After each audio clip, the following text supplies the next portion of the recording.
Hola, buenas tardes. Hoy vamos a hablar de el régimen.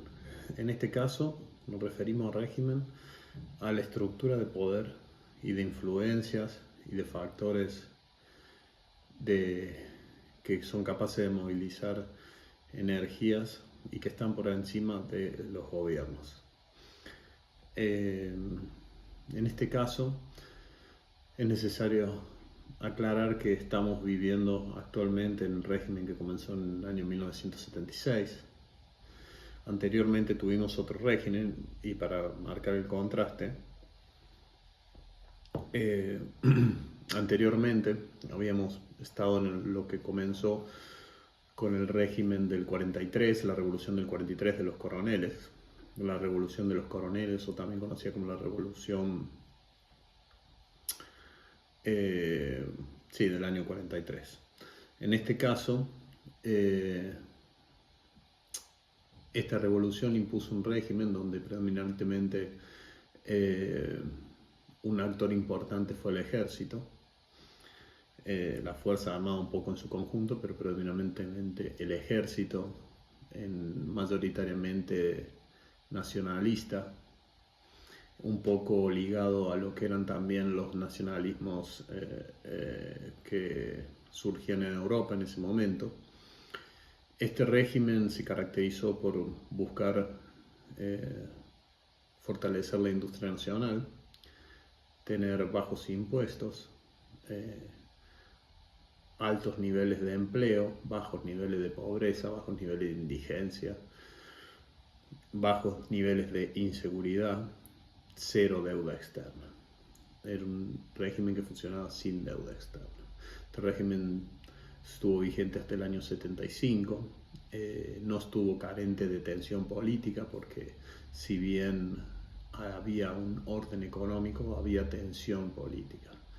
La tensión política venía dada de la figura del coronel Perón primero, luego general y presidente Perón, que era el hombre fuerte y la figura fuerte dentro de ese régimen, pero que no contaba con el apoyo suficiente dentro del ejército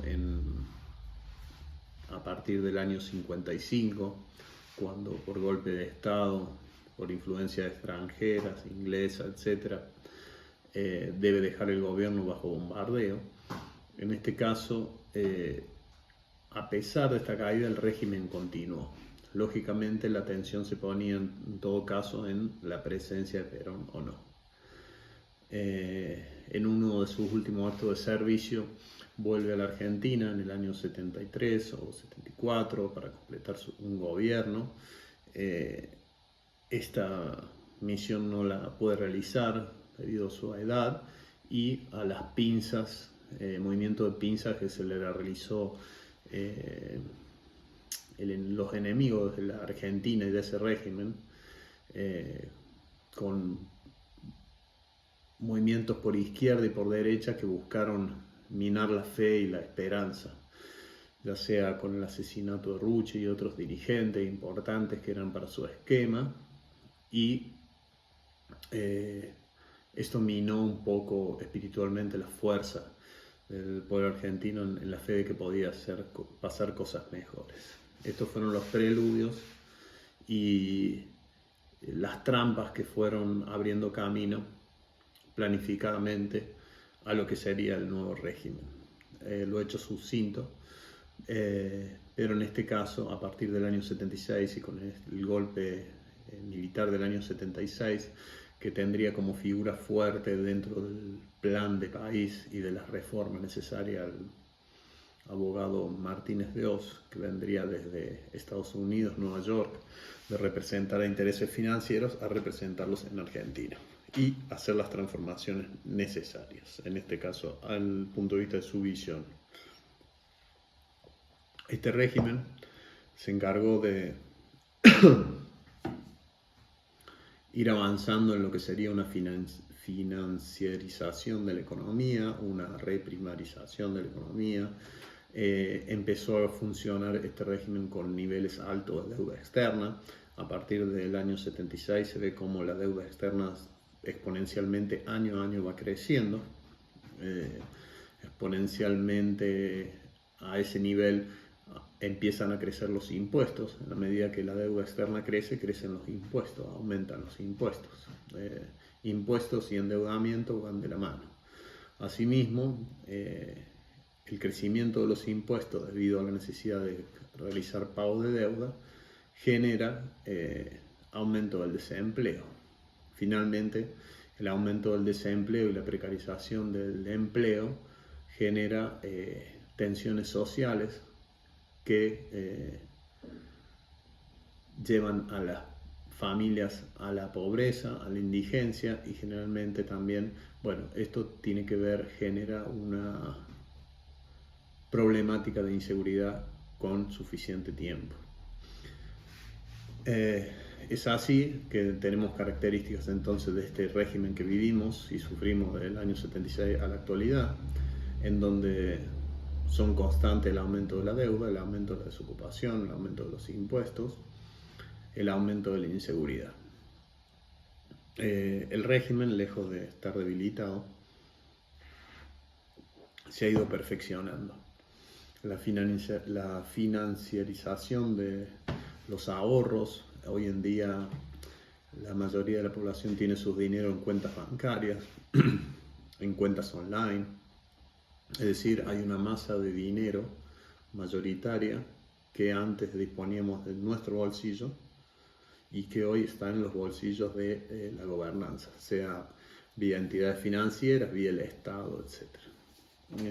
En este sentido, no solo hay control, sino que hay una disposición de esos fondos, por lo cual cada vez son menos frecuentes las corridas cambiarias, las corridas financieras, porque las cosas suceden cuando a la gobernanza le interesa que suceda, ya que ellos disponen de esa masa de dinero y la controlan. En la medida que no tenemos el dinero en nuestros bolsillos, lo dejamos en esas cuentas, en esas cosas, bueno, no tenemos el dinero, ellos sí disponen de ese dinero. Lógicamente, nadie está en contra del uso de la tecnología y las comodidades, pero hay que conocer qué dirección a veces tienen este avance de la tecnología y lo que se llama el futuro. El futuro que nos viene dado a veces ha sido previamente bien pensado y analizado de acuerdo a los intereses de la gobernanza y el régimen. En este caso, hoy vemos que políticamente el régimen necesita de gobiernos que se vayan sucediendo y que de alguna manera vayan renovando la esperanza o las expectativas de las personas, entusiasmando vía lo que ya dijimos, suerte de contrato tácito del voto que nos obligan a realizar, porque el voto es obligatorio y al ser obligatorio no es un derecho sino una obligación. Derecho sería si lo pudiéramos ejercer o no. En este caso está obligado y pueden recibir alguna multa quien no lo haga. Bueno, de todos modos, yo soy más bien partidario de que en tanto que ellos hacen y deshacen, bueno, que primero muestren mejores artes de gobierno y luego pidan el voto. De todos modos, el régimen actualmente tiene problemas para conseguir gobiernos y generar el entusiasmo necesario para que la parafernalia esta de gobernanza parezca más legítima.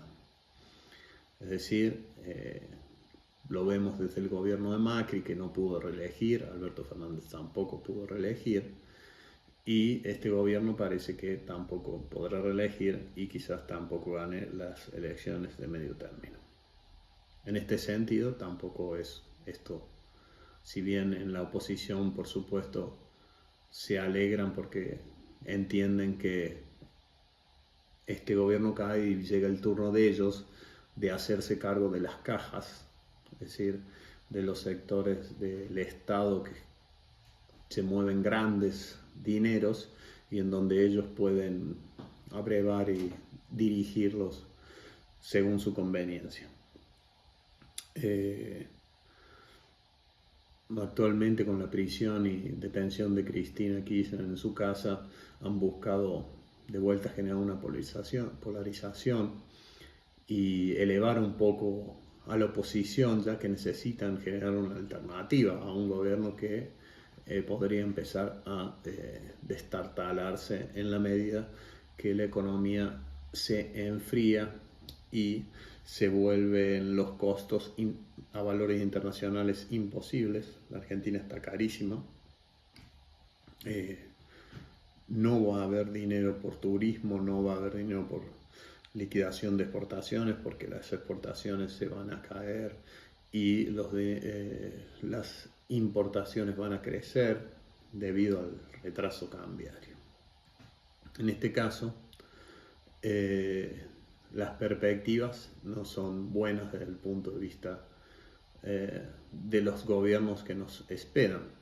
Es decir, el régimen está muy afianzado, tiene mucho control de la situación, mucho control de la calle vía planes sociales que todos los gobiernos dicen, prometen eliminar planes sociales y ninguno lo hace, porque esto es no un mecanismo de ayuda social, sino un mecanismo fundamentalmente de gobernanza. Es decir, tratar de implementar en sectores de la sociedad un segundo modelo. Es decir, hay partes de la sociedad que viven en un modelo de capitalismo, podríamos decirlo, y hay otras partes de la sociedad que ya viven desde hace muchos años en un subconsumo y en una asistencia de un protocomunismo donde se le acercan los víveres justos para su subsistencia. En este sentido, los cambios de gobierno no van a servir para transformar la realidad de nuestro país. Es decir, como se hizo anteriormente y cómo se realizó posteriormente, es decir, lo necesario para hacer las transformaciones es, en primer término, un cambio de régimen, que es una alteración de los ganadores y perdedores del esquema, del modelo. Es decir, necesita que sectores que han perdido tomen de alguna manera el control para transformarse en ganadores y que esos ganadores en su esquema propongan algo superador, evolucionado, mejor en los términos ya conversados de deuda, desempleo, seguridad, impuestos, etc., a lo que ofrece este actual régimen.